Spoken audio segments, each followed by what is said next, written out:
so now we're recording, and that means that I'm going to share my screen. And I'm going to hopefully figure out how to do this. Okay, so I think this is going to work. There we go.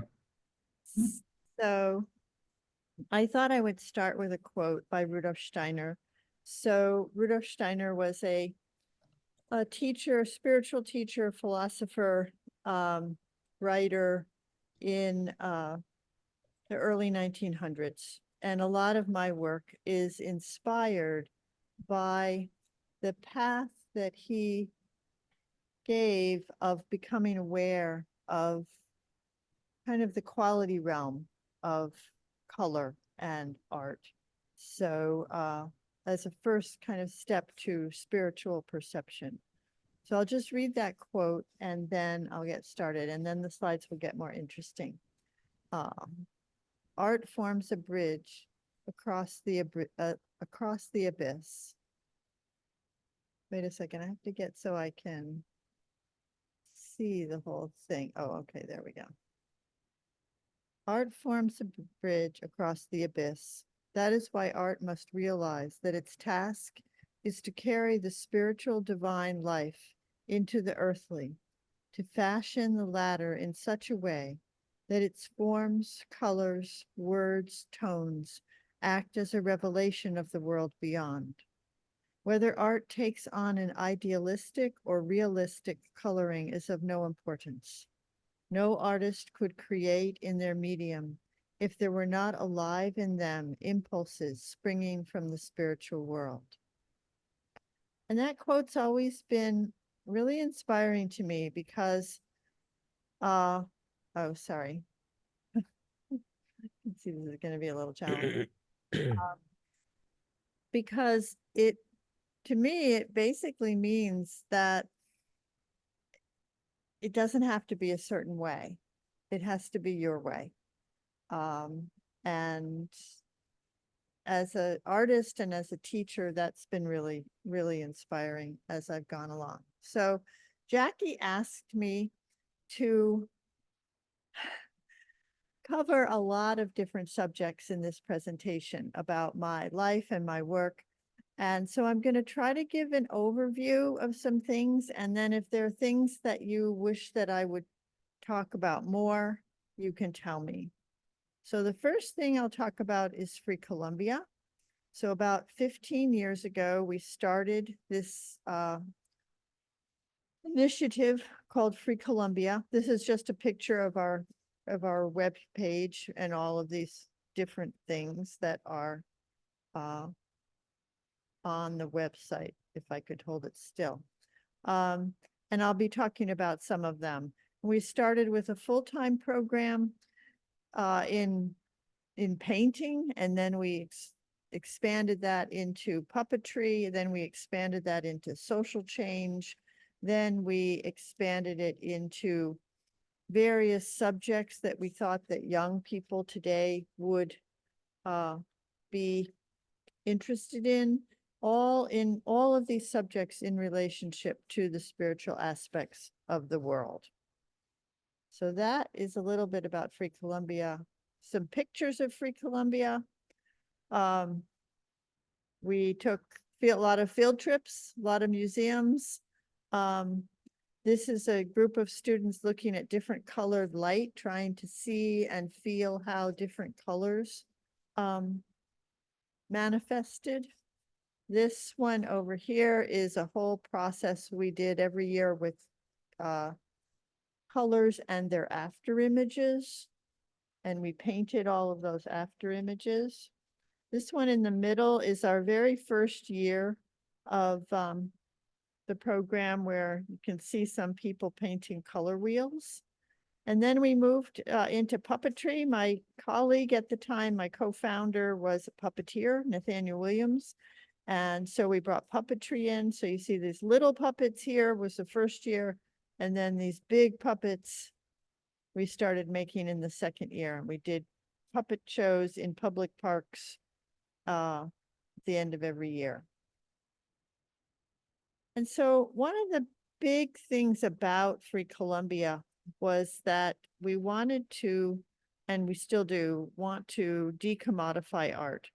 We were kind of shocked about the commodification of art, about how people were buying art as investment, whether they liked it or not, whether it spoke to them or not. The main reason for buying something for a high price was because you were told that it would be worth more in 5-10 years. And so we developed 2 different programs to work with this. One is called Art Dispersal.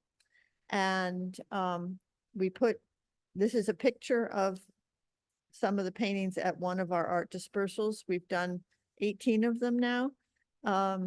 Put paintings up on the wall, put a sliding scale on each one that begins at 0, and allow people to become the steward of the art. And they sign something and they say they will take care of it. They can keep it for as long as they want. They can return it if they don't want it anymore. So it decommodifies it. It's no longer something that's for sale. The other program is called Enliven the Walls. And that's a program we have with an institution if they need paintings for their walls. We'll go in and hang paintings and catalog them all and keep track. And if they need something replaced or something like that, then it's an ongoing relationship. We'll come. It's kind of like rental. We'll come and work with it and see what's needed. So both of those are ways to decommodify art, but also ways to get art out into people's houses, into their businesses. And that's been a really important part of Free Columbia. This is an art dispersal. That's an artist gesturing. This is an outdoor art dispersal. This is a picture of Enliven the Walls. It's in a dormitory room down in Spring Valley, New York. We have 124 paintings in that dormitory. So then I want to talk a little bit about my training, which was a training in color. So I believe that color is a non-material reality. It exists without being manifested in the material world, but an artist can make it manifest.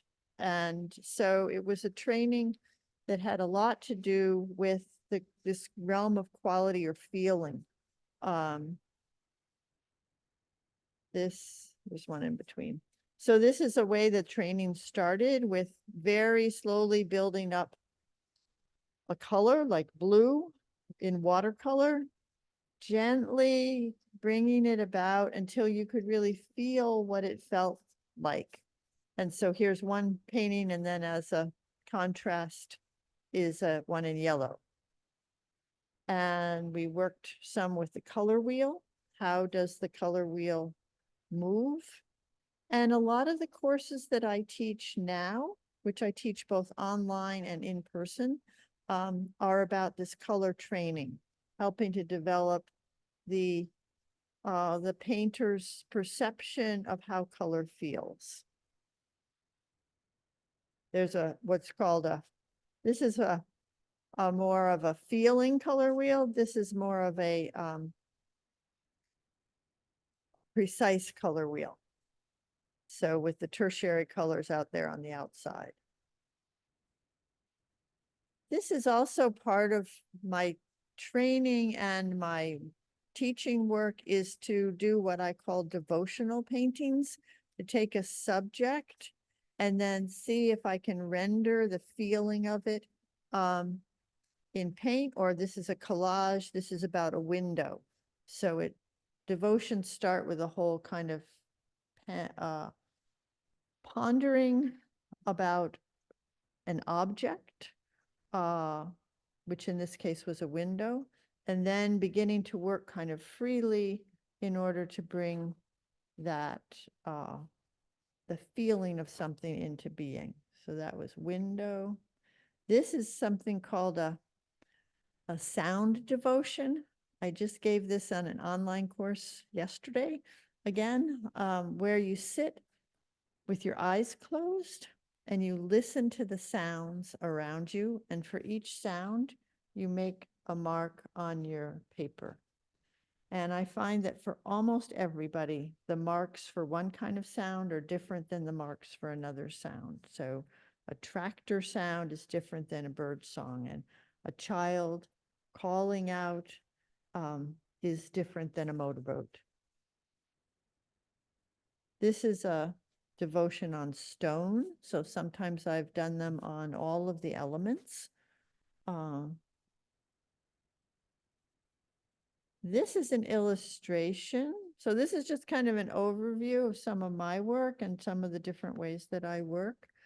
This is an illustration from a book that is about collaboration.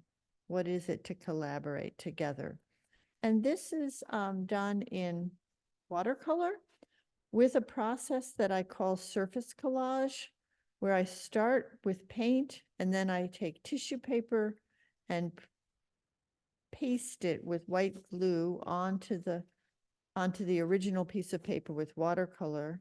And then these are prints. These are block prints printed onto tissue paper and then united into the piece. So you can get these distinct areas from the block print, and then the more diffuse and bleeding color that happens with the tissue paper, because it takes it and spreads it. So this is the church in Hillsdale, New York, that I designed the windows for. And so that's just another way that I work as an artist. I didn't manufacture these windows. A glass artist manufactured them, but I did all the designs for them and went down to New Jersey and chose glass. And yeah, helped him figure out how he was going to manifest them. So that was a wonderful project. Artists aren't very often given churches to design, and so I was very, very grateful. I did the interior colors for the walls and the windows for that church, and that was a wonderful project. It was about 20 years ago. That's really beautiful, unusual. Thank you. Then I've done a lot of collaborations. Quite a few of them are with a Finnish video artist named Sampsa Pirtola. This is one that we did on what is it to collaborate. The little book that I showed you before was an outcome of this project. So if you think of artists tossing things back and forth, ideas back and forth, then what really is that like? And so we created this this thing that we called the outer net. It was when the internet was just really becoming established. And then we did a whole performance of it where we invited the audience. Oops. Oh dear. There we go. We invited the audience to play it, and we could see the shadows of people moving, and then we videotaped it all. And this is over here is a video still from the videotape of it. You can break it point if you have questions. Yeah, Laura, I was going to say this would be a good time to pause for a second and let the friends ask some questions. Yeah, that would be fine. It's a lot of information. Yeah, we'll continue, but maybe it's a good time to pause. Jen, you had a question? Well, on your slide before of your church windows, you said you had someone manufacture, do the stained glass, but the way that the way you have the blues, well, the way that your whole colors are painted, how did the stained glass artists do that? How did you work together with him? Well, I made patterns that were the same size as the windows. And Mhm. so then I had those up in my studio and I drew, for me, stained glass is a medium that starts with structure. And so I drew the lead lines onto the patterns. So I wanted it to move, the movement to go from one to the other, as if it was flowing and then was caught in the next one and then was flowing in the next one. And then I painted them with watercolor so that I could see what colors I wanted to take. And then I took the patterns down to this glass artist in New Jersey, and we went to a great big glass warehouse, and we chose all the colors there. So we had the patterns. I knew what I wanted the colors to be, and we would pull out a big piece of glass and say, "Is this the right red?" And I'd say yes or no, and we numbered them all, and then he constructed the windows out of it. They look Hmm. like they're painted though. I mean, it's not like a solid color of glass. The glass is not painted. Some of the lines on the glass are painted. Mostly it's lead lines, but I wanted there to be some lines that were free and not held by the other leads. But I think what you're seeing there is that they're transparent and you can see a little bit of the nature that's on the other side, trees or whatever, that are making Okay. it a little bit mottled. Okay. Mhm. Yeah, it's beautiful.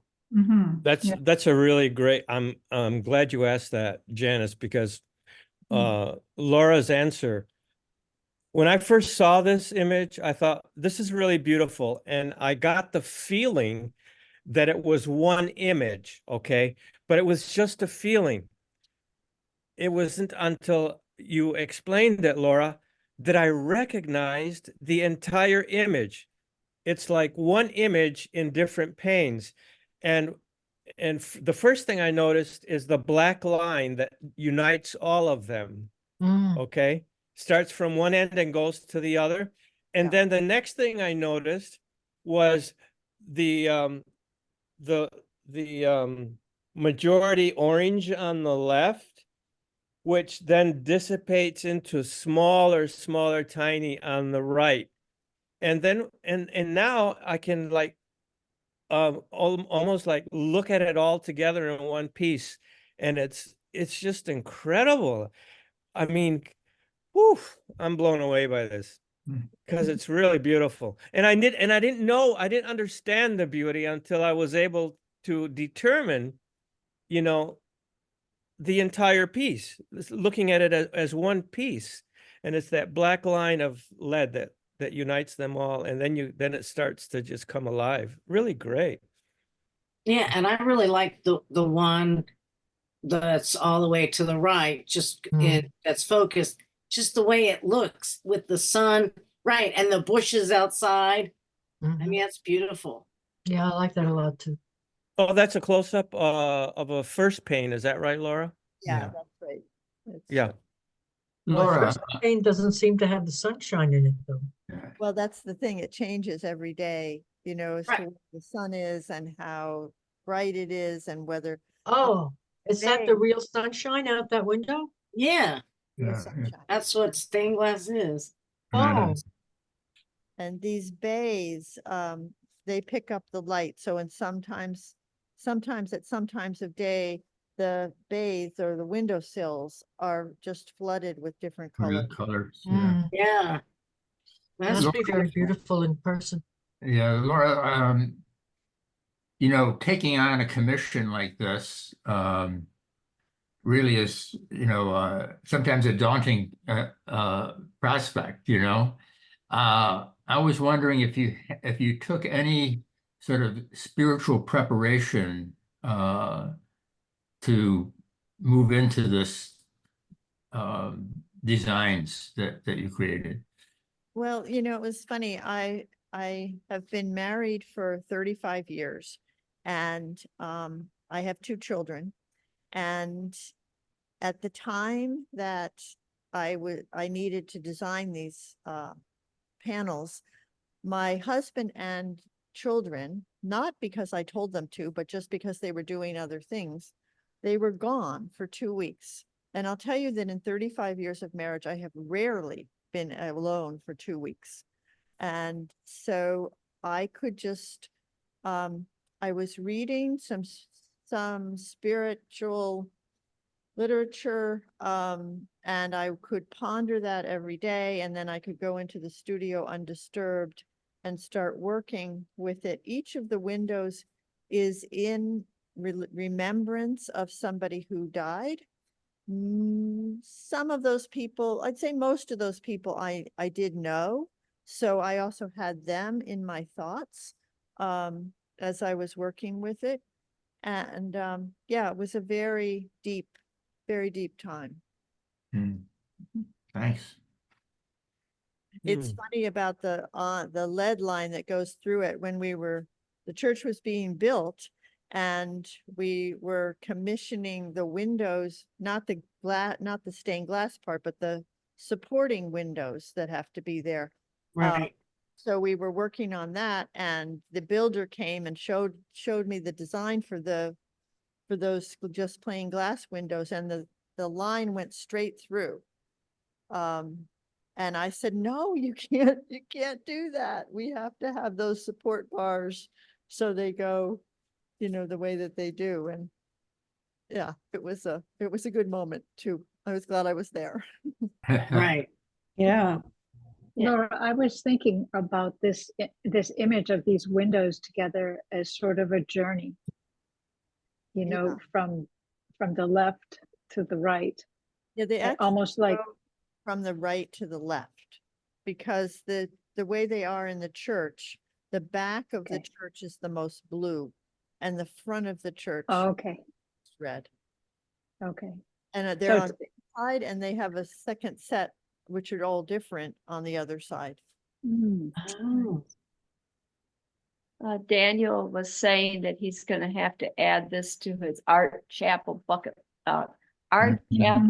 tour bucket list.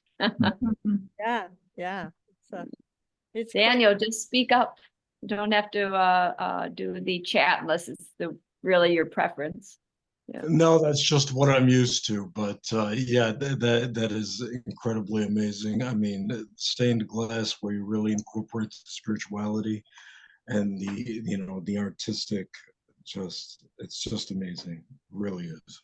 Thank you. You can Mhm. So explore. Laura, now that you've said that about going from right to left towards the front of the church, it's almost like the orange represents the heart or the spirit being I don't know, enlarged or attracted and growing larger, opening up. Right.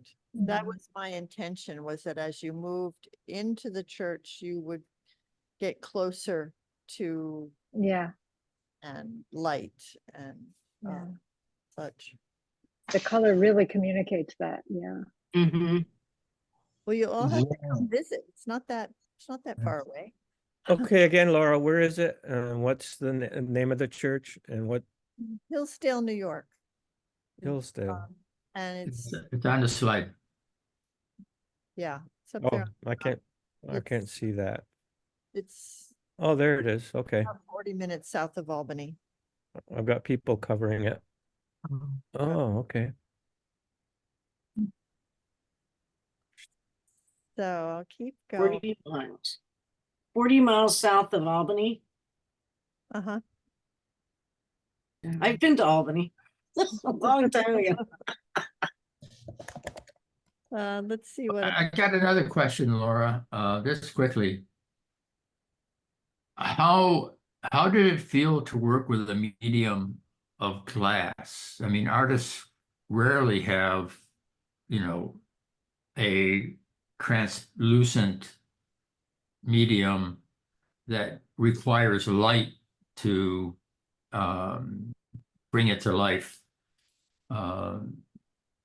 Maybe you could share a little bit about, you know, working with that medium, because artists are always asked about the mediums that they work with, most of the time they're talking about paint, but this Right. is highly unusual for artists to work. I mean, many of them do, but I was just wondering if you had any insights into that.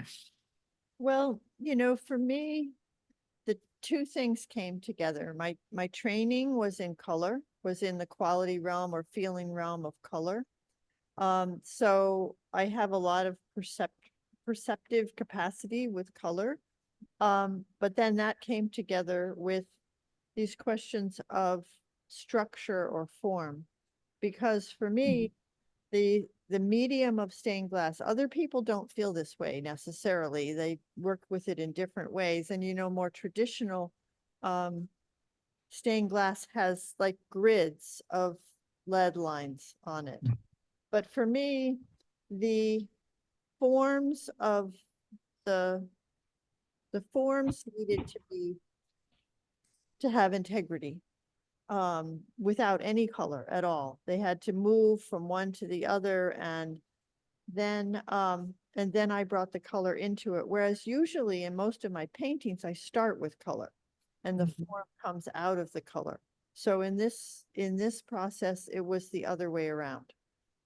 It started with form and structure, and the color, I brought then the color into it. I could look at it and say, okay, this needs to be red, this needs to be blue.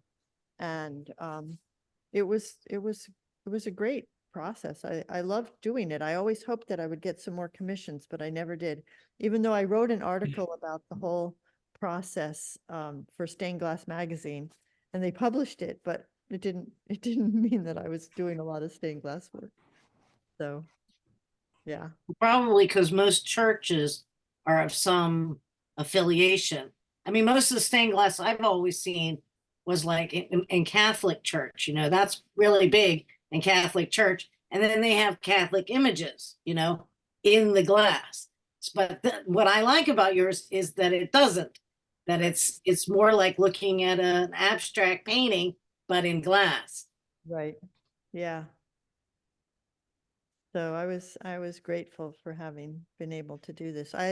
After we're all done, I can send you a picture of the other side, and then you'll. That would be great. That's like. Laura, can I just ask you a question before I leave? When you finish recording this, are you going to share it with I the cer- group? I certainly can. Yeah, if you could maybe send it to Merle when you have it ready, Merle can share it with the group. Yeah, that'll be great. Actually, That Merle would be good. who gets it because it's on Zoom and it's your Zoom account, I think. You may have to send it to me. It shows up on my account. I'll send it to you. Mhm. Okay, let's see. I've kind of lost track of where we are, so we'll see. Nope, that's backwards. Oh no, that's really backwards. Okay, then I just put in some paintings and different media, just yeah, to show you different ways that I work. So these are little dancers. There's actually 4 of them, but you're seeing 2 of them, and they're mixed media. They are stencils, pencil, watercolor, paper, and stencils. I think maybe they're not stencils, maybe they're block prints. The hands, I think, are block prints. This is a series of paintings that I did for somebody in Washington, D.C., who was a pianist. He still is a pianist. He wanted 3 big paintings so that when he gave concerts, people could be looking at the paintings. And I did these out of a meditation of God in me, which is here, and me and God, which is the 3rd one. And then my challenge was, how does it transform? What happens in the middle when you go from one to another? So I did a lot of contemplation and meditation about that, trying to feel how it goes from yellow in the middle to blue on the outside, if it's going to go from that to yellow on the outside to blue on the inside, what happens in the middle? And these are pretty big paintings. They're like 30 by 40 inches each. And they're in oil. No, I don't seem to ever be able to go in the right direction here. So then this is a project that I did in collaboration with that same video artist in Finland, Samsa Pirtola. This is just one piece from a big project that had I don't know, maybe 20 paintings in it and a whole series of block prints and 7 videos. And I don't think I have anything for that. Oh, I wonder what this is though. Oh, this is the trailer from that project. And I wanted to show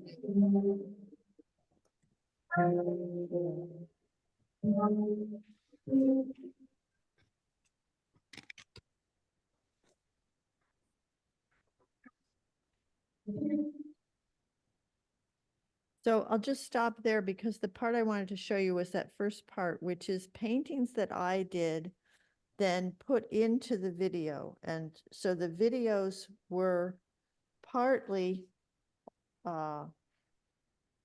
big figurative people like this. This is Samsa, but also montaged in with paintings that I did. And I'll just start it again and you'll be able to see that.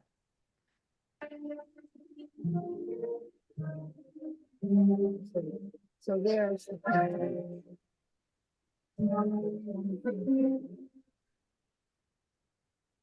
and that's video, and then this is another painting.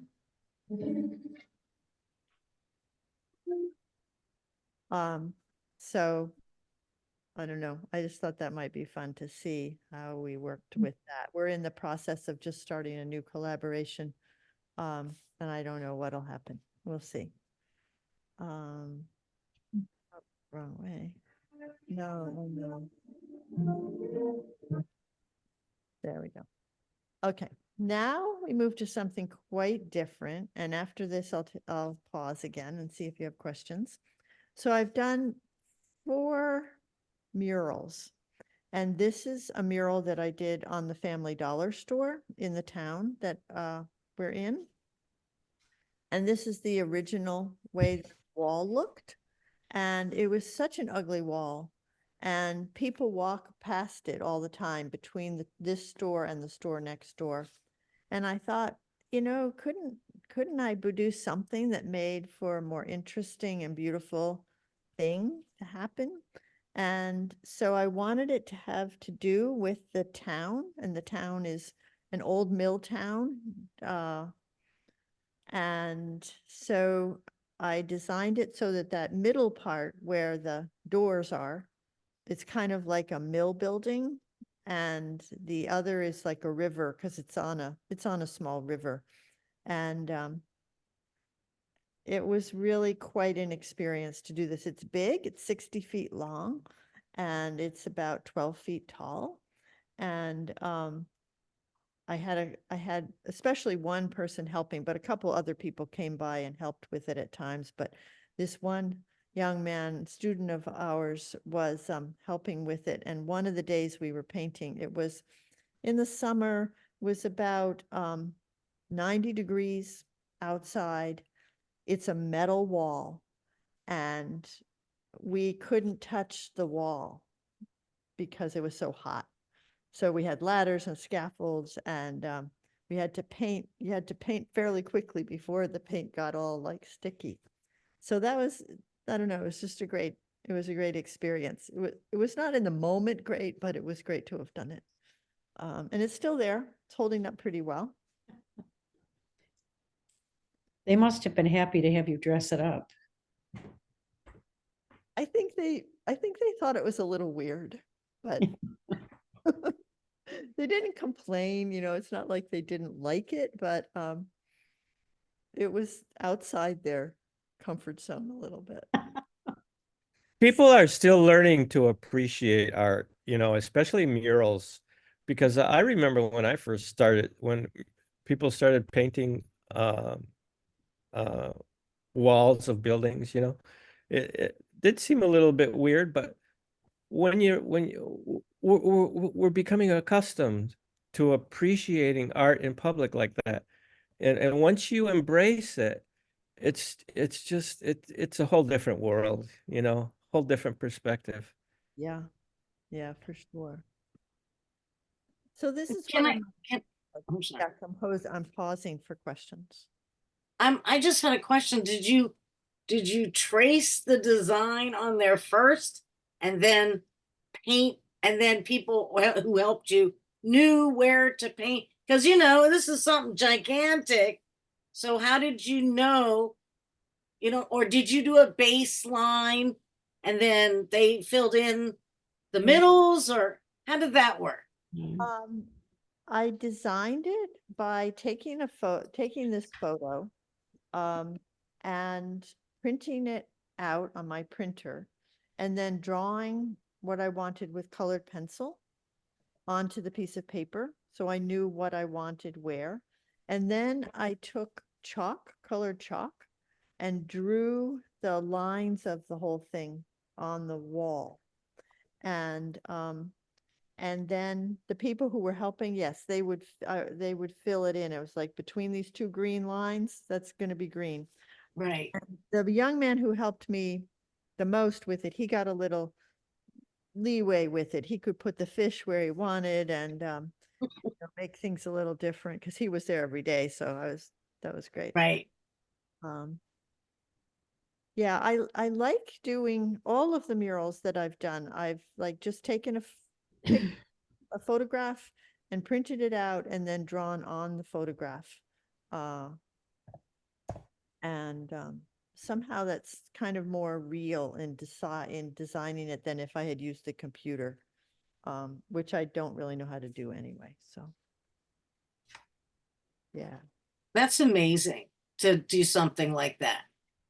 I mean, not only have the courage to attempt it, but then to convince the people to do it, that must have been difficult. And then get people to help you. And then, I mean, you just totally improve that whole environment just by that one simple thing. Yeah. Yeah, I have offered to other places to do a mural, and I mean, I've done 4, so 3 other people have said yes, but I think if I charged them, they wouldn't. If I said this is going to cost you $2,000 or something, Right. and I've never charged for a mural. I've charged for other things, but not for murals, because it's like, I just wanted, if it's needed, I mean, look at that first. Right. Sure, it's needed. Then the best way to do it is to offer it and see if they'll say yes. And Right. I told them, if you don't like it, I'll paint it out, and then I prayed I wasn't going to have to paint it out because Right. I didn't want to do that. So, yeah. Other questions? Let's see how we're doing on time. So we have about 20 minutes left. Well, you're getting a pretty good view. This is just some trees that I did. And one of my favorite quotes, art is, in my opinion, the only revolutionary energy. In other words, the situation can only be changed through human creativity. And if you email me, that's the quote that comes back on from all my emails. And yeah, it's been really like inspirational, very inspirational to me for many years. This is a project that I did with poetry from women who are mystics, women mystic poets. And I did a whole book. I made a book of these paintings along with the poetry of the different women. Throughout time, it starts with Rabia in I don't know, I think she's in 300 or something BC, and moves up to people that I knew currently. And so I made a book out of it. And I've made a lot of books over the years, self-published them. And so this was a really nice project. And then I had an exhibition with all of the paintings there, and then did an art dispersal of all of the paintings. So they all went out into the world. And this is called In the Figure of Divine Substance, and it's from a poem by St. Clair. And I do a calendar every year, different kinds. This is one year I did Hafiz poems, and this is a painting from one of his poems. And oh, this is just a painting. I don't have anything to say about it. It's a big painting, 30 by 40. This is a project I did on Genesis. Painting different parts of Genesis. On the left, you see the creation of the animals, and on the right, you see creation of the human beings. And these are oil and block prints, and some stencils. Some of those animals are stencils. Is there tissue paper too? Is it get those? The prints, if I block print them, are onto tissue paper, and then the wrinkles, like you can see them in the left side, especially, well, you can see them in the right side too, but especially in that blue part of the left side, those are from tissue paper. Yeah, Laura. mounted onto the canvas. So both of these started with tissue paper compositions on the canvas, glued onto the canvas, and then the oil paint on top. Mostly I use Cool. oil sticks. I don't so much use regular oil paint. So I use oil sticks and blending stick and my fingers. Laura,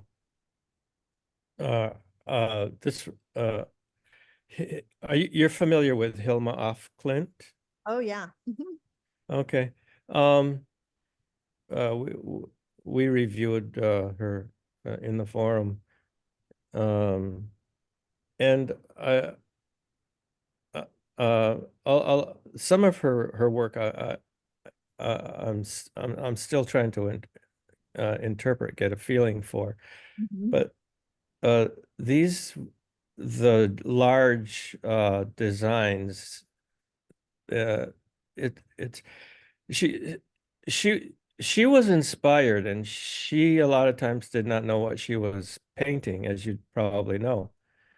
And she was inspired, I think, in the same way in which those who are familiar with Steiner are inspired to paint. So I see the connection of this type of work, because these two in particular seem to be depicting something similar.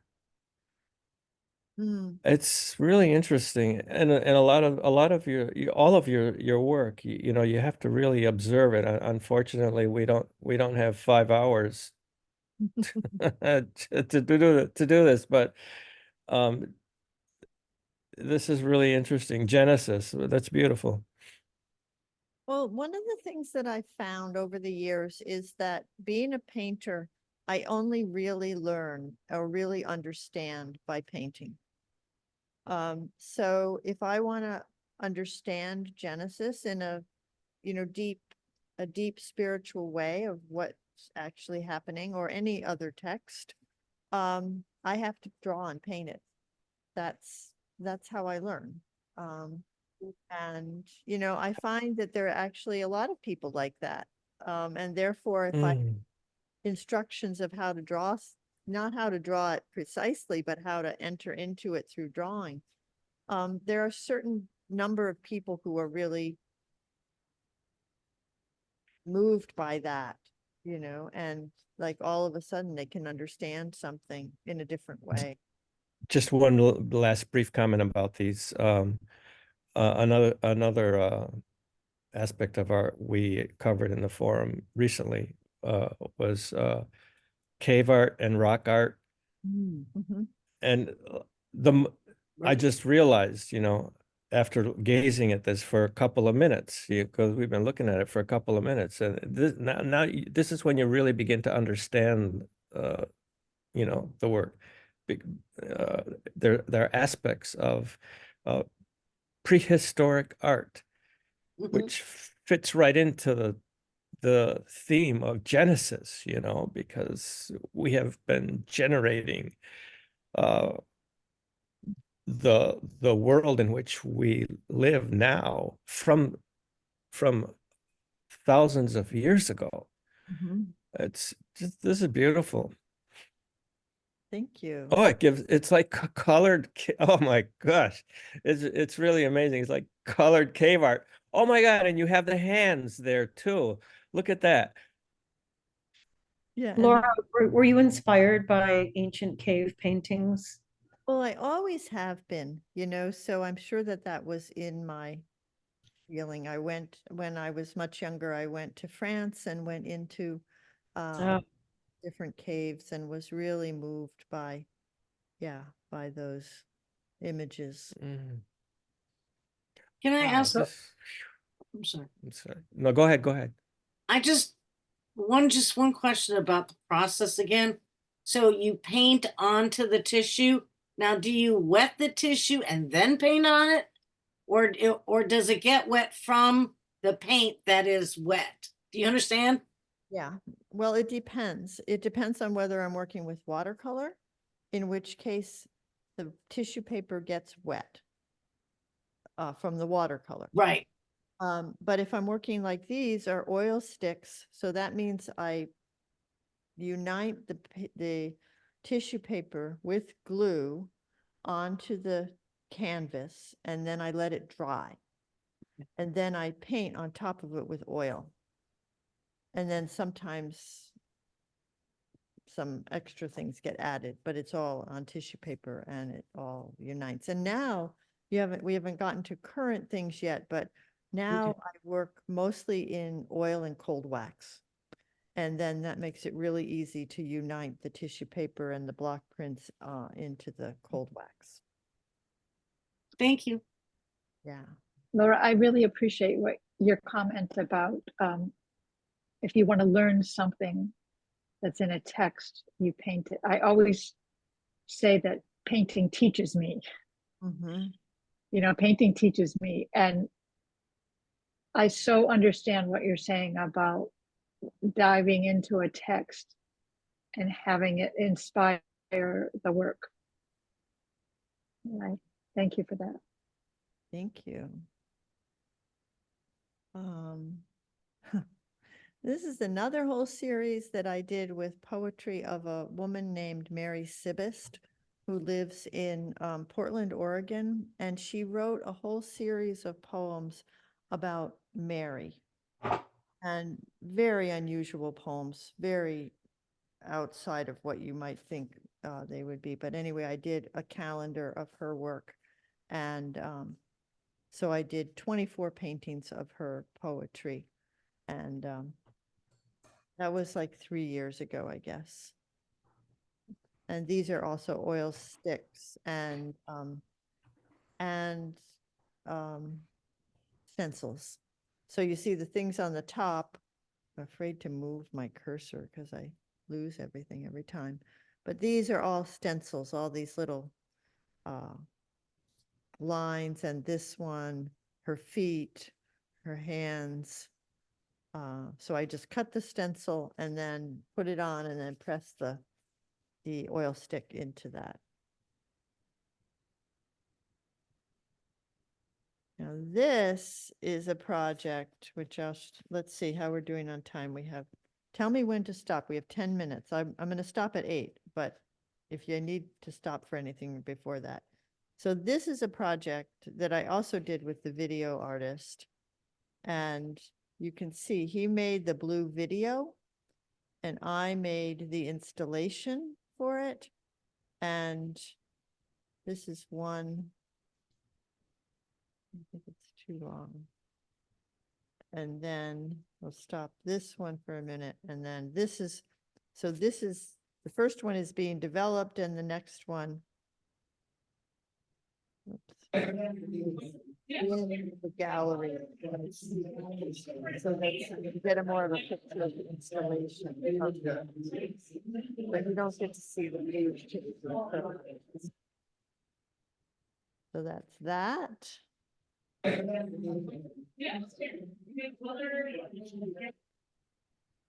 That's really pretty. Yeah. It's a nice project. And this is one of my current collaborations with a hip hop artist named Matre, who's done a lot of new songs, new music. And if you're interested to hear it, the website's there on the top.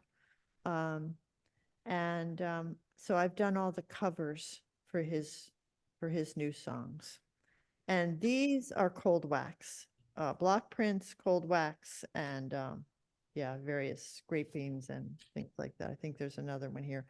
That's the one that that Merle sent out. That's also one of the covers of his songs.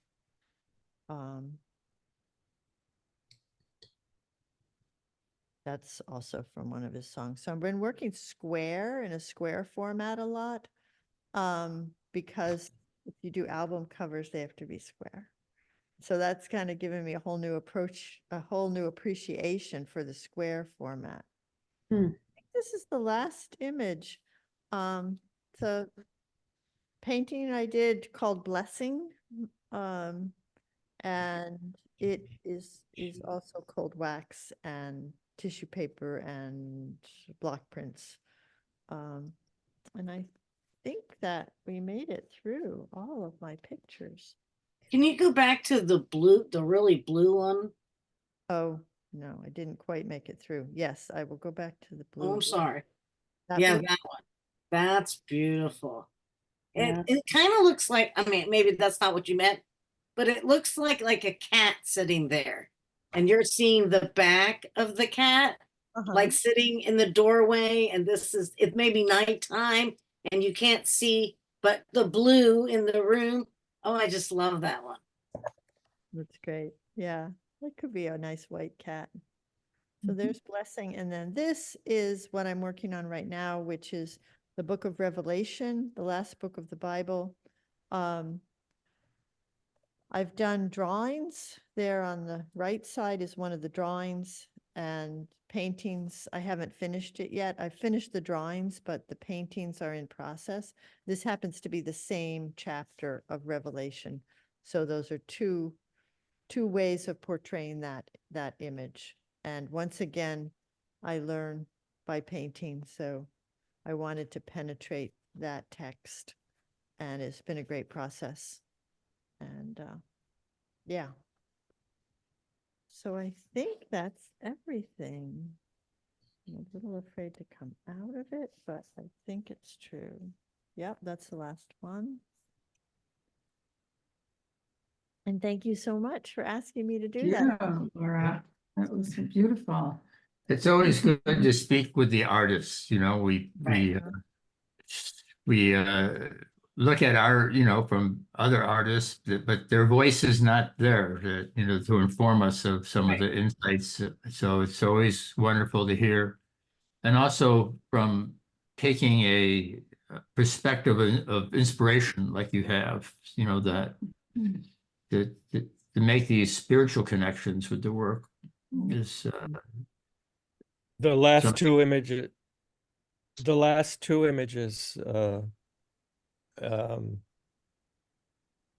to me brought to life some of the wall art that we have in this country, in New Mexico, from the natives who inhabited some of the desert areas. It just brings it to life, which is an amazing. It's the you know, you have to the more knowledge we have, which comes through education, this impresses upon me the importance of education. You know, education should take top priority. And without this education, which some people self-educate, but it's important because without, it's almost as if you've brought to life native, ancient cave art, wall art, very simple figures. But here we are in modern day, we're bringing this to life, which gives it a whole new meaning, whole different perspective to human development and spirituality, and the fact that we're all the same. We're all, oh, wonderful presentation. Thank you. Yeah. Thank you, Laura. I really Love appreciate, your work. Yeah, thank you. Thank you. appreciate. Thank you. I'm sorry, Jackie, I interrupted N- you.